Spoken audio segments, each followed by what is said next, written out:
Shalom y bienvenidos de vuelta a Israel con Alin. Hoy estamos en la ciudad bíblica de Marechá, también conocida como Beit Gobrin, y vamos a conocer el posible lugar de nacimiento del rey Herodes el Grande. También vamos a entrar en una ciudad subterránea y terminar el día en el Coliseo de Israel, un lugar de juegos sangrientos donde los gladiadores luchaban hasta la muerte. Entonces, si están preparados, vamos a empezar.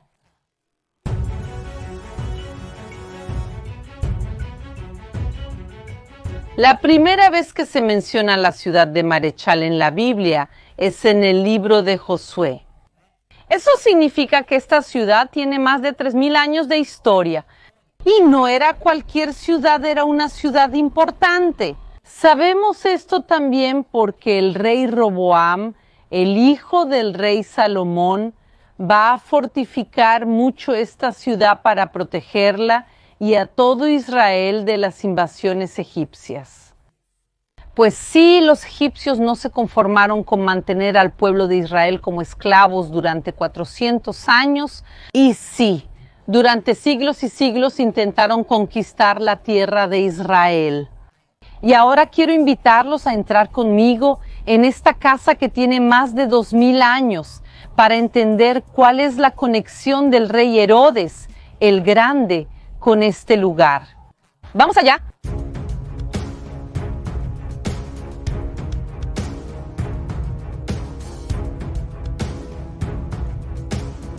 Hace aproximadamente 2500 años, el pueblo de Israel perderá el control de Marechá y de toda esta región.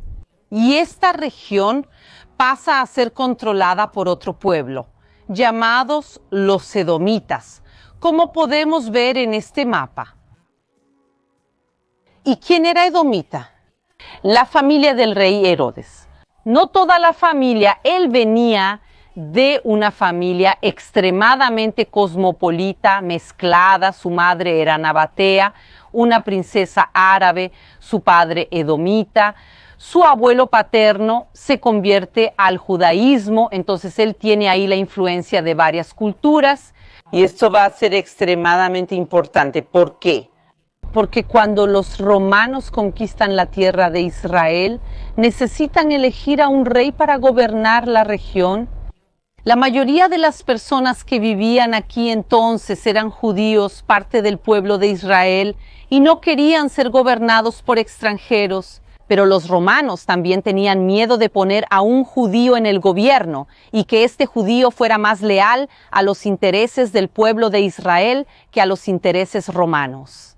Y entonces llega Herodes, que es de familia pagana, con influencia y cultura romana también, pero que parte de la familia era judía. Y por ser precisamente esa mezcla de culturas, lo consideran la persona ideal para gobernar Israel y todas las culturas que vivían aquí.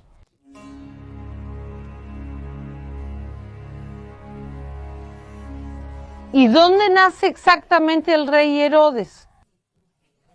No estamos seguros. Lo que sí sabemos es que nace en Idumea. Y esta precisamente era una de las principales ciudades de Idumea. Y los escritos antiguos relacionan el nacimiento del rey Herodes el Grande con este lugar. Y los arqueólogos hoy en día están divididos. Algunos creen que fue aquí, otros creen que fue en Ashkelon.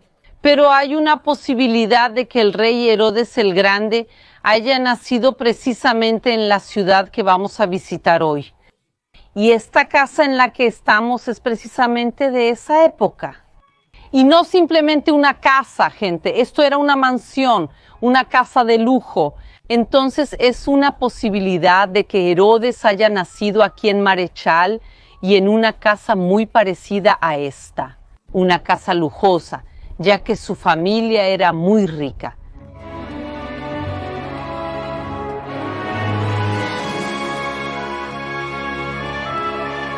Y este rey, el rey Herodes el Grande, también aparece en la Biblia por una razón terrible, por la razón de la matanza de los niños.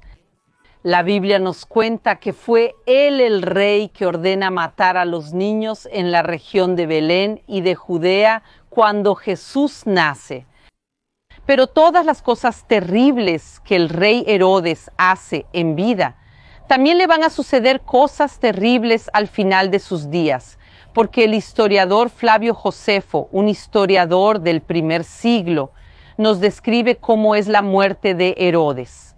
Y él escribe en el libro Antigüedades de los Judíos lo siguiente: pero ahora la enfermedad de Herodes aumentó mucho sobre él, de manera severa, y esto por el juicio de Dios sobre él por sus pecados.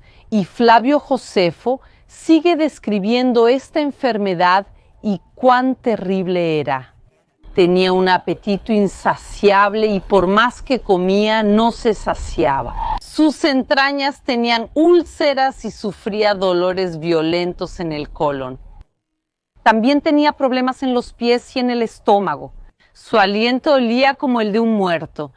Y el texto termina diciendo que las partes privadas de Herodes comenzaron a pudrirse mientras él aún estaba vivo, y que los gusanos comenzaron a comer las partes íntimas del rey Herodes el Grande. Y es impresionante pensar que el rey Herodes el Grande no fue el único que murió de esta manera terrible. Sabemos que su nieto, llamado el rey Herodes Agripa, primero también murió de una manera terrible. Como está escrito en la Biblia, en ese mismo instante un ángel del Señor hirió a Herodes, porque no le dio gloria a Dios y murió comido por gusanos. Entonces, vemos aquí que los dos Herodes, el rey Herodes el Grande y el rey Herodes Agripa, mueren de una manera terrible, y ambos sí serán comidos cada uno a su manera, pero comidos por gusanos.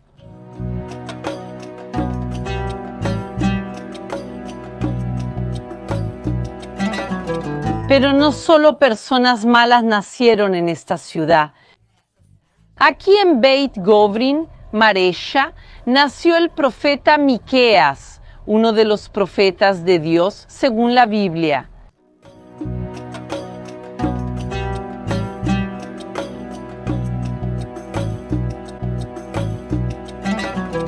En este parque arqueológico se han encontrado hasta hoy más de 800 cuevas y vamos a entrar en nuestra primera del día.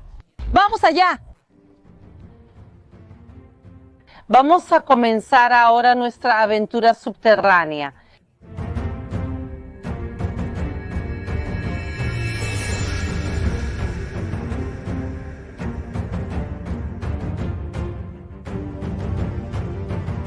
Y en la época en que los edomitas controlaban esta ciudad y gran parte de la región, la ciudad de Mareshal se convierte en una ciudad extremadamente cosmopolita.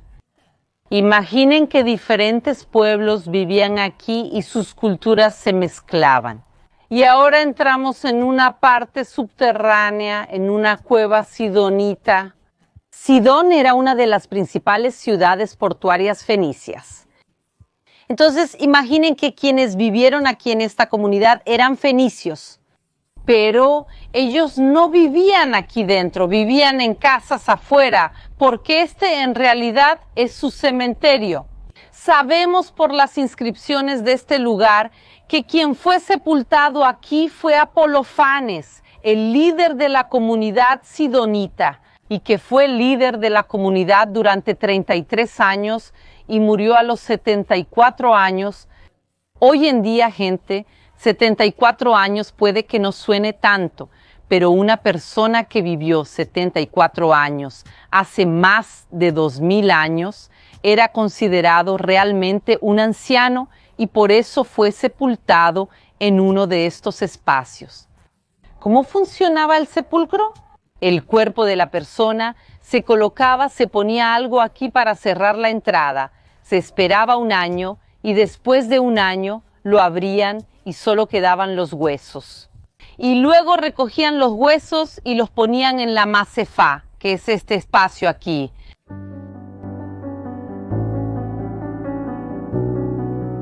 Entonces traían todos los huesos y los ponían aquí, y el mismo espacio podía ser reutilizado generación tras generación. Entonces no solo Apolofanes fue enterrado aquí, sino él, probablemente sus hijos, sus nietos, sus bisnietos, sus tataranietos y una buena parte de la comunidad de los sidonitas realmente fue enterrada en esta región.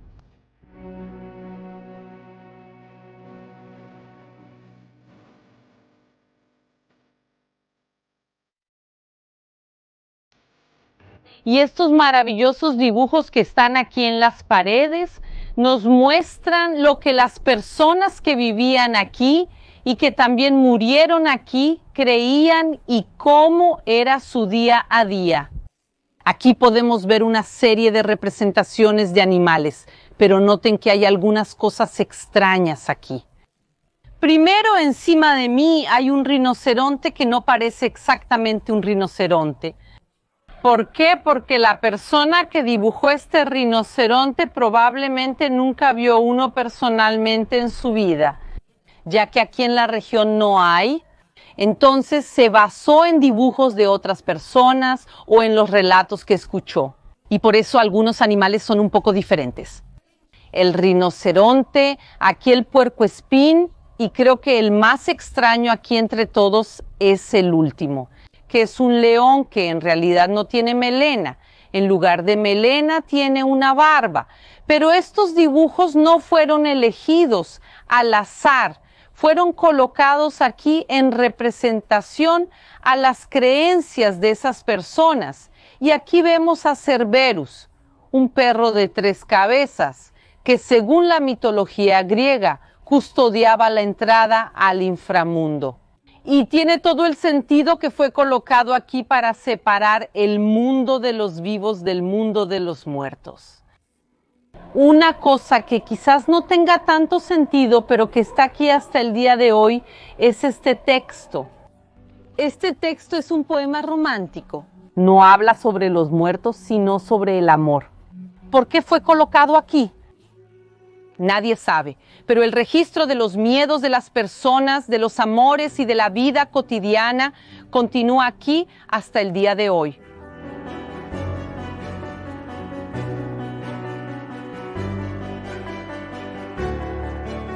Vamos a volver al subterráneo, pero ahora vamos a entrar literalmente en un laberinto gigantesco subterráneo.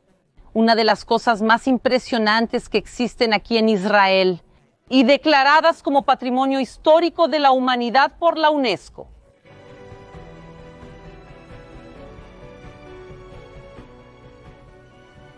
Es impresionante la perfección de este lugar. Realmente fue hecho no solo para ser una ciudad subterránea, sino con atención a todos los detalles. Ahora les propongo un desafío. ¿Qué es ese pequeño triángulo? Hay un pequeño triángulo como una mini pirámide excavada dentro de la pared. ¿Qué es eso? Este es un lugar para poner una lámpara de aceite, ya que todo lo que vamos a hacer en los tiempos antiguos, en los tiempos bíblicos, no había iluminación. Entonces imaginen hacer todo esto, pero solo con la luz de una pequeña lámpara. Entonces también podría apoyarla aquí para que todas las personas que pasaran pudieran aprovecharla. Pero vamos a entrar.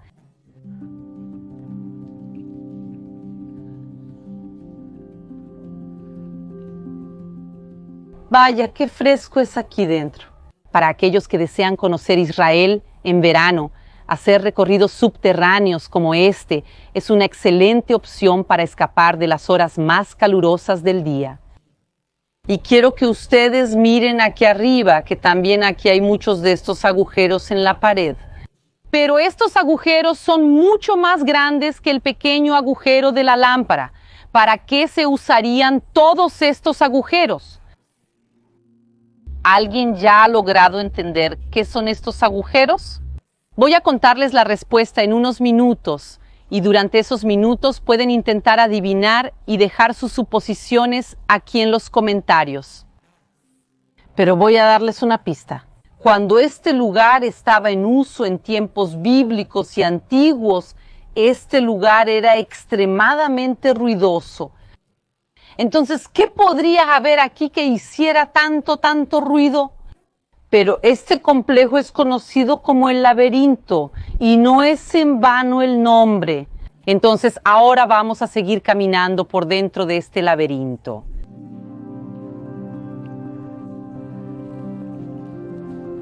Una de las ventajas de que esta ciudad haya sido construida de manera subterránea, en su mayoría, es que se ha conservado tan bien. Resistió a terremotos, a destrucciones, a guerras, pero no a todo. Podemos ver bien aquí atrás, mira gente, 2 piedras muy grandes que colapsaron, cayeron aquí a lo largo de la historia, pero aún así vemos este lugar tan bien conservado. Miren aquí las paredes, en ellas podemos ver un montón de líneas. ¿Pueden ver los agujeros y las líneas en la pared? Esas son las marcas de los materiales de las personas, de los instrumentos de aquellas personas que cortaron esta cueva. Y esta cueva se logró hacer. No solo esta cueva, estas cientos de cuevas que hay en la ciudad fueron todas hechas a mano, porque la piedra que hay en la parte superior es una piedra caliza, relativamente dura.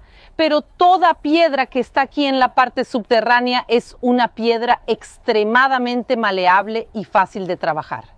Entonces venían aquí con los instrumentos y cavaban la cueva. Y vean aquí también algo interesante en relación a la manera en que construyeron la cueva. Pueden ver aquí que hay más agujeros, lleno de agujeros hoy en día. Aquí hay más agujeros, ¿no? ¿Para qué eran? Los agujeros observados hasta ahora son distintos. Esto aquí, gente, es una escalera. Las personas aquí lo usaban para subir, no me voy a arriesgar hoy, pero lo usaban para subir y bajar, para excavar esta cueva. Y luego expandieron y hicieron escaleras mejores que podemos ver aquí del otro lado.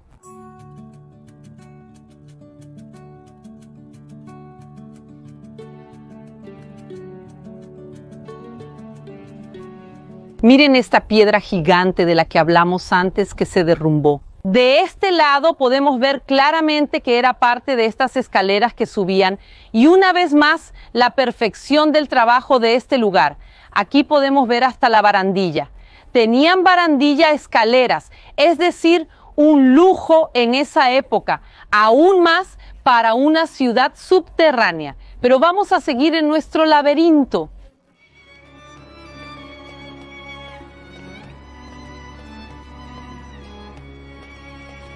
Cada uno de estos salones subterráneos tenía un propósito diferente y aquí es muy claro ver para qué servía este lugar. Esta era la cisterna, el depósito de agua y miren la perfección de esta construcción aquí en Marechal y Beit Gobrin. Llueve muy poco, llueve solo en invierno. En Israel el invierno abarca desde diciembre hasta marzo. Entonces creaban estos espacios gigantes subterráneos. El agua de la lluvia era canalizada aquí y llenaba el lugar y luego podían venir a lo largo del año, retirar el agua de aquí y usarla en el día a día.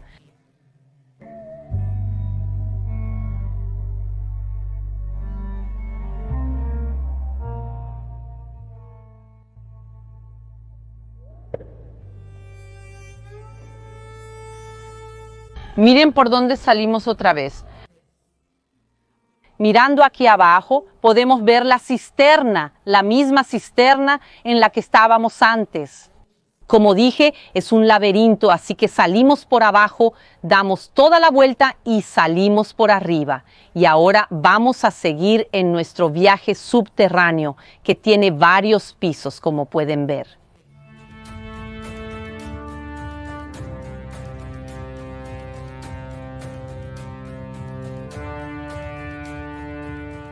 Miren estas piedras extremadamente blancas.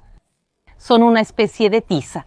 Entonces podemos aquí, mira, ver que las piedras están literalmente desmoronándose, lo que facilitaba mucho para hacer este laberinto. Ven que por aquí sigue el laberinto, tiene una serie de pasajes hacia este lado y por aquí parece que ya llegamos a la salida, podemos salir a la superficie otra vez, pero no se dejen engañar, pueden ver la flecha y ver que el laberinto sigue en esta dirección también y por aquí vamos.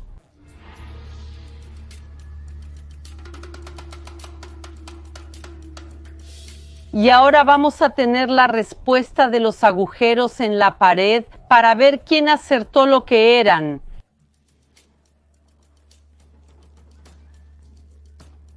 Estamos entrando en un columbario. Esto aquí es un palomar gigante. ¿Y qué son estos agujeros? Son los espacios donde vivía cada una de estas palomas. Y aquí miles de palomas eran criadas al mismo tiempo en Beit Gobrin y en Marechal. Porque, gente, todo esto aquí es un palomar. Tenían aquí muchos y muchos de estos. Pero ¿por qué las personas en los tiempos antiguos necesitaban tantas palomas aquí? Había varios usos.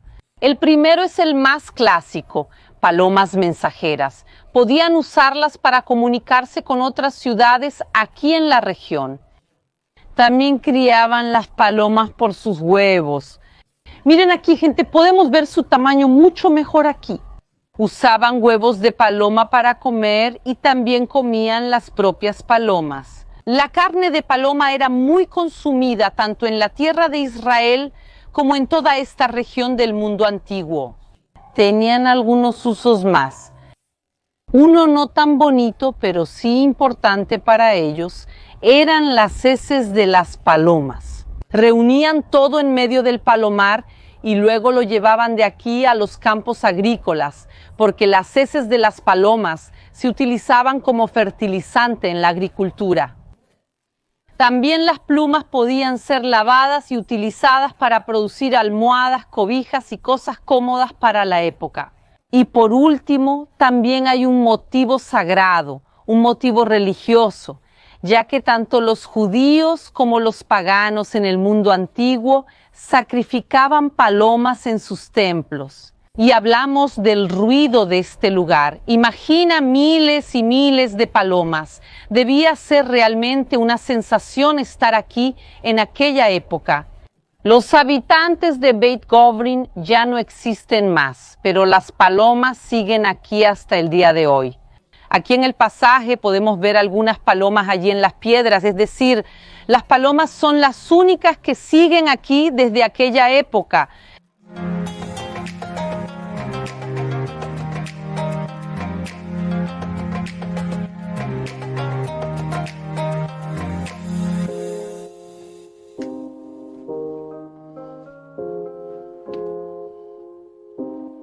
Y recordando que las personas en los tiempos antiguos eran mucho más pequeñas que en los días de hoy, entonces parte de los pasajes realmente aquí son muy estrechos.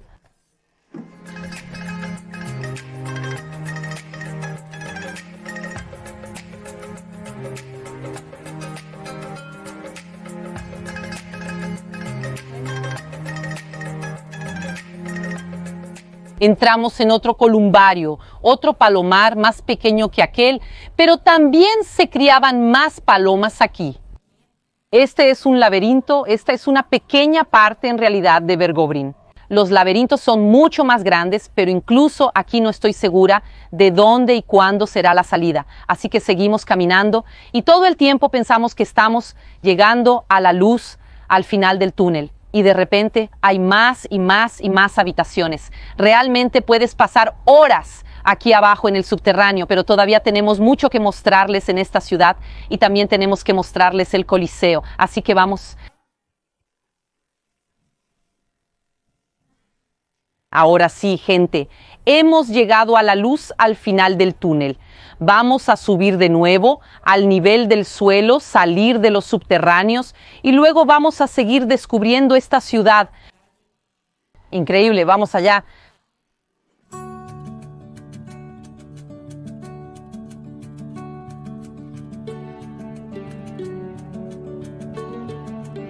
No se fijen en el estado en el que estoy después de todo lo que hicimos aquí en el laberinto, pero una pregunta que surge frecuentemente cuando vemos un lugar tan impresionante es: ¿de dónde se sacó el dinero para hacer todo esto?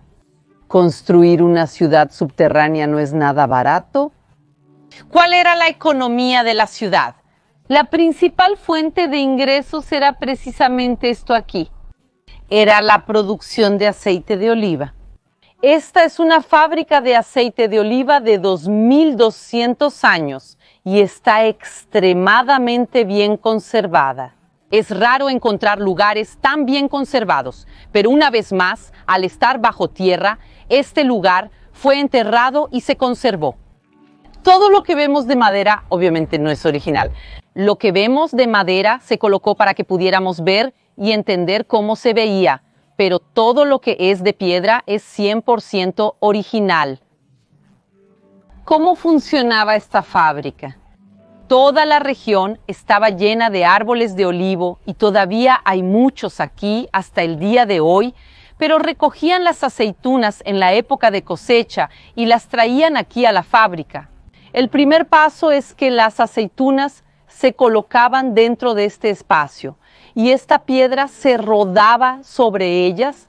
Entonces podría ser un animal, o en este caso aquí normalmente son personas las que empujaban la piedra, pasaba por encima y molía, aplastaba todo esto.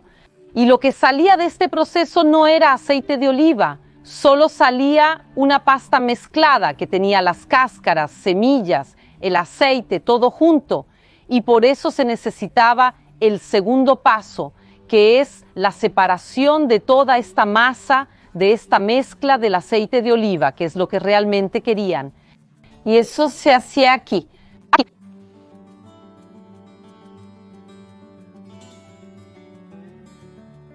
Toda esta mezcla se ponía en cestas y la cesta funcionaba como una especie de filtro y ponías todo eso y empezaba a escurrir aceite de oliva. Este primer aceite que salía es el mejor de todos, el aceite que se puede decir extra virgen, la mejor calidad. Y este aceite normalmente se dedicaba a todo lo que es sagrado, todo lo que es santo. Por ejemplo, en la menorá, el candelabro del templo de Jerusalén, solo se ponía este primer aceite, porque para Dios siempre queremos dar lo mejor.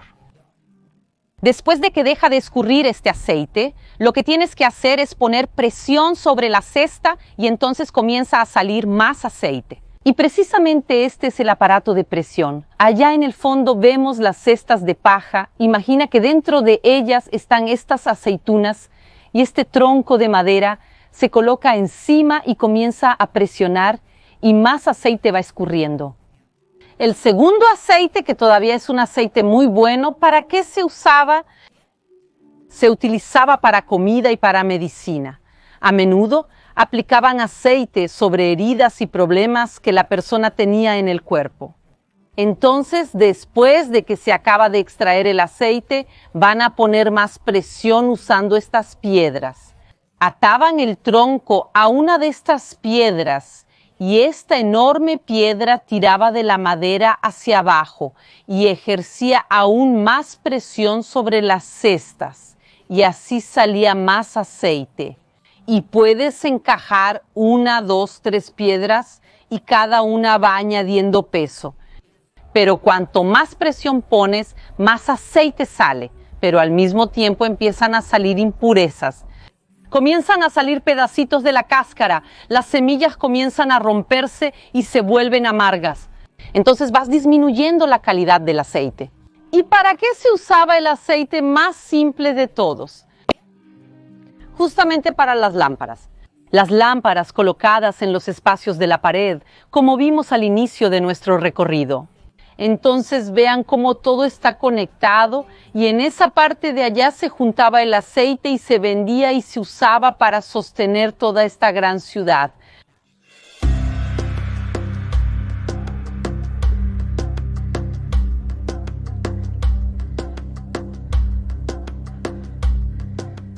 Hablamos de que toda esta región producía aceite de oliva y vean aquí cuántos olivos hay aquí hoy en día. Y no solo eso, podemos ver que los árboles están cargados de aceitunas. Aún falta un poco de tiempo, tienen que crecer aún más, pero ellos recogían todo esto para producir el aceite de oliva. Y es importante recordar también que las aceitunas, el olivo, es considerado uno de los 7 frutos de la tierra de Israel, según la Biblia.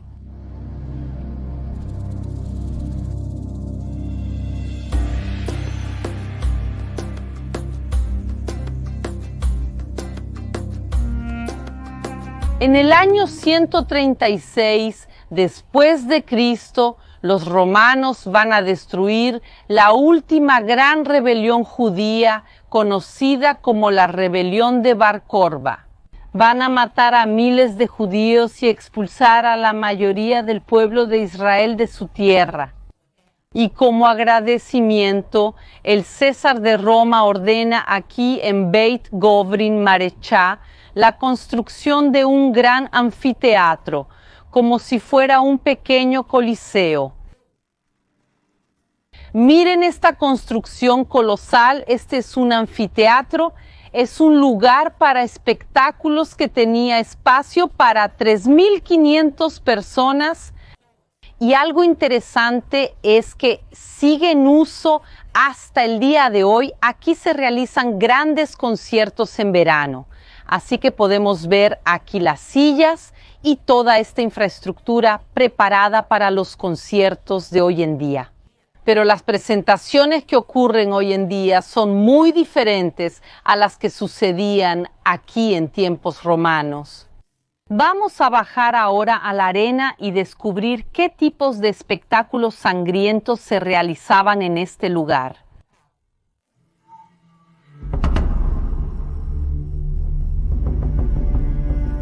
El Imperio Romano tenía varios tipos de atracciones y diversiones. Tenían danza, música, teatros, espectáculos que involucraban paganismo, pero específicamente este lugar fue hecho para espectáculos de gladiadores, para espectáculos extremadamente sangrientos. Como sabemos, primero tenemos los registros escritos de la época, pero segundo también, miren la altura de las gradas. Las gradas, cuando se hacen para juegos un poco más pacíficos como hipódromos, lugares de teatro y música, los primeros asientos están casi al nivel de la arena. Pero cuando las personas luchaban aquí en juegos sangrientos, principalmente contra su voluntad, se colocaban los asientos de la primera fila a una altura bastante grande para que los gladiadores, los leones, las personas que estaban aquí contra su voluntad no pudieran saltar, pero como ya pueden ver, hoy el espectáculo será de música. ¿Y quiénes eran las personas que luchaban aquí por sus propias vidas? Sí, había gladiadores profesionales que luchaban aquí. Personas para quienes literalmente ese era su trabajo. Y lo hacían porque querían la gloria, la victoria y ser conocidos en el Imperio Romano como grandes luchadores. Pero ellos tenían una clara ventaja. Ellos tenían entrenamiento militar, entrenamiento en diferentes tipos de combate y también equipo apropiado. Muy diferente de la realidad de la mayoría de las personas que fueron arrojadas aquí en esta arena y en las arenas de todo el Imperio Romano.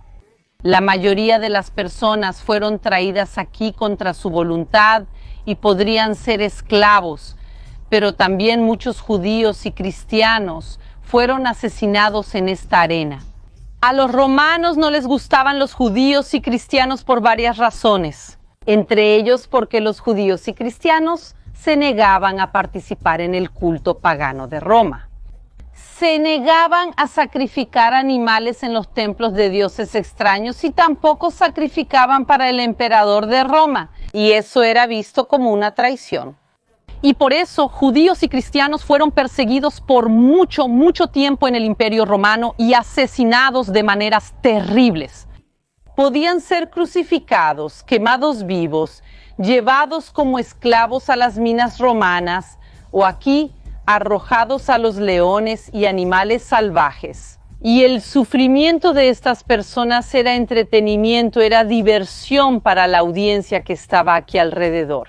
La audiencia compuesta principalmente por soldados romanos.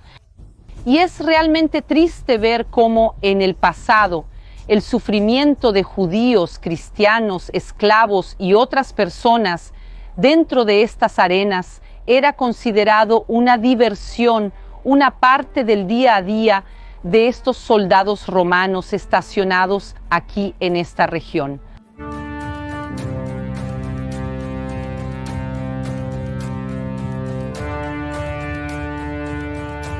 Y esta zona aquí eran túneles y varios pisos también existían hacia abajo. Y aquí dentro estaban los cristianos, los judíos, los esclavos y todas esas personas que esperaban ser lanzadas a la arena. E imaginen lo que pasaba por la mente y el corazón de ellos, sabiendo que en cualquier momento sería su hora y que tendrían que luchar literalmente hasta la muerte para entretener a los soldados romanos.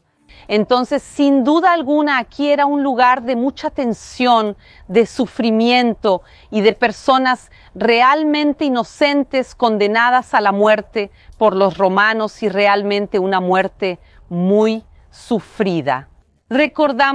Sabemos que en la Biblia Pablo fue condenado por predicar el cristianismo, pero fue decapitado, esto porque era ciudadano romano. Y la muerte por decapitación era considerada una muerte mucho más honorable y menos sufrida que las otras muertes que las personas sufrían. Entonces piensen cuán terrible era lo que sucedía en este lugar para que la decapitación fuera considerada un lujo otorgado solo a ciudadanos romanos.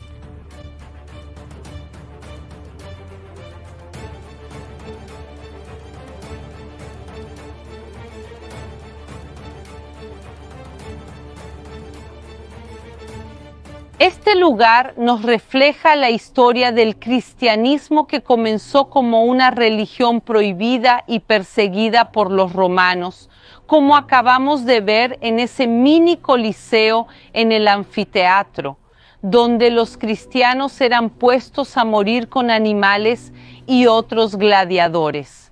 Un periodo sangriento y terrible. Pero en el siglo IV los propios romanos se convertirán al cristianismo. Y el imperio entonces cambia de nombre a Imperio Bizantino. Y este será el primer periodo cristiano de toda la Tierra Santa. Y entonces aquí en este lugar se construye una iglesia. Al lado de donde los cristianos eran perseguidos, se construye una iglesia. Mira cómo da vueltas el mundo.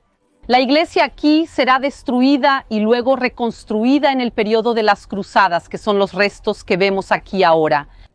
Y por eso creo que es tan especial tener precisamente aquí los restos de una iglesia.